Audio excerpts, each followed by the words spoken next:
Chembur येथूर doctor Babasaheb Ambedkar garden उद्यान परिसरात आज 22 जुलै 2026 रोजी विद्यार्थ्यांचे मोठे आंदोलन आणि पोलिसांकडून झालेल्या धरपकडीमुळे तणावाचे वातावरण निर्माण झाले।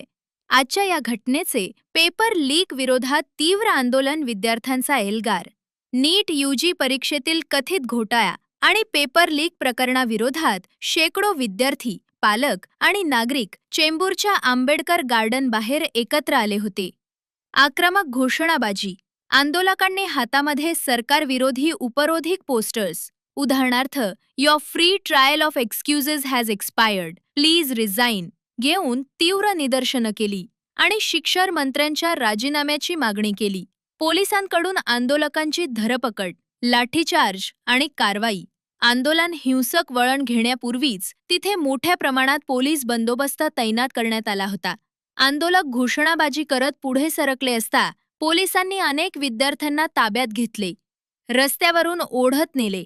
सोशल मीडियावर समोर आलेल्या काही व्हिडिओंमध्ये पोलीस आंदोलक विद्यार्थ्यांना रस्त्यावरून ओढत नेऊन वाहनांमध्ये भरताना दिसत आहेत।